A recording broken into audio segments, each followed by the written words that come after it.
सभी विद्यार्थियों का हमारे YouTube चैनल में स्वागत है। आज हम आपको सामान्य ज्ञान फिर पढ़ाने जा रहे हैं। आज मैंने पहला प्रश्न नोट किया है, वैदिक काल में युद्ध में कबीले का नेतृत्व कौन करता था। तो वैदिक काल में युद्ध में कबीले का नेतृत्व स्वयं राजा करता था। अगला प्रश्न हमने नोट किया है, वैदिक काल में गिबिष्ट शब्द का प्रयोग किसके लिए होता था। तो वैदिक काल में गिबिष्ट शब्द का प्रयोग युद्ध के लिए किया जाता था। अगला प्रश्न हमने नोट किया है, गिबिष्ट शब्द का अर्थ क्या है। तो गिबिष्ट शब्द का अर्थ होता है गायों की खोज।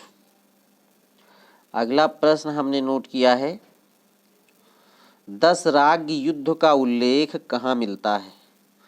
तो दशराग युद्ध का उल्लेख ऋग्वेद के 7वें मंडल में मिलता है। अगला प्रश्न हमने नोट किया है, दशराग युद्ध कहाँ हुआ था। तो दशराग युद्ध पुरुषणी यानी रावी नदी के तट पर हुआ था। अगला प्रश्न है, दशराग युद्ध किस किस के बीच में हुआ था।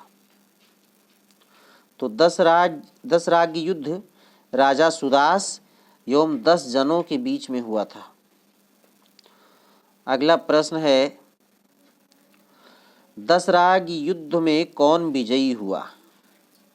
तो दशराग युद्ध में राजा सुदास विजयी हुआ था। अगला प्रश्न है, ऋग्वैदिक समाज कितने वर्णों में विभक्त था। तो ऋग्वैदिक समाज 4 वर्णों में बांटा गया था। पहला ब्राह्मण, दूसरा क्षत्रिय, तीसरा वैश्य और चौथा शूद्र। अगला प्रश्न है, वैदिक काल में वर्णों का विभाजन किस आधार पर किया गया था। तो वैदिक काल में वर्णों का विभाजन व्यवसाय के आधार पर किया गया था। अगला प्रश्न है, सर्वप्रथम 4 वर्णों का उल्लेख कहाँ मिलता है। तो सर्वप्रथम 4 वर्णों का उल्लेख ऋग्वेद के 10वें मंडल के पुरुष सूक्त में मिलता है। अगला प्रश्न है, ऋग्वेद में 4 वर्णों की उत्पत्ति किस प्रकार बताई गई है। तो ऋग्वेद में कहा गया है कि ब्राह्मण परम पुरुष के मुख से, क्षत्रिय उनकी भुजाओं से, वैश्य उनकी जंघाओं से एवं शूद्र उनके पैरों से उत्पन्न हुए हैं। अगला प्रश्न है, आर्यों का समाज कैसा था। तो आर्यों का समाज पितृ प्रधान था। अगला प्रश्न है, वैदिक काल में समाज की सबसे छोटी इकाई क्या थी। वैदिक काल में समाज की सबसे छोटी इकाई परिवार या कुल हुआ करती थी। अगला प्रश्न है, वैदिक काल में परिवार का मुखिया कौन होता था।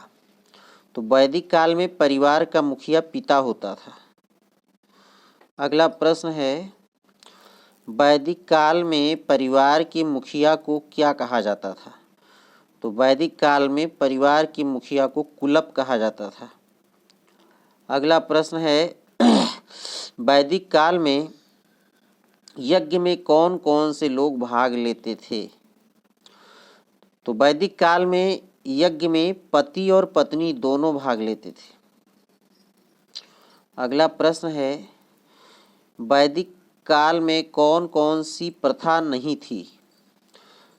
तो वैदिक काल में बाल विवाह एवं पर्दा प्रथा का प्रचलन नहीं था। अगला प्रश्न है, वैदिक काल में विधवा स्त्री किसके साथ पुनर्विवाह कर सकती थी।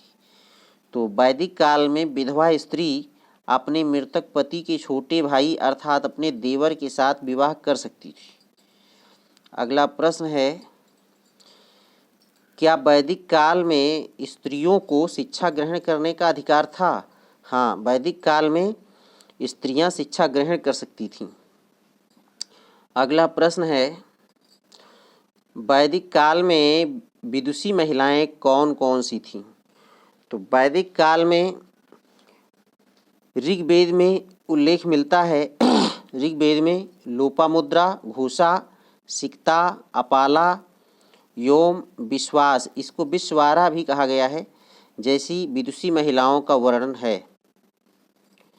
आज हम आपको बस इतने प्रश्न ही बता रहे हैं, शेष हम आपको अगली वीडियो में पढ़ाएंगे। आप हमारे चैनल को लाइक करें, शेयर करें और सब्सक्राइब करें।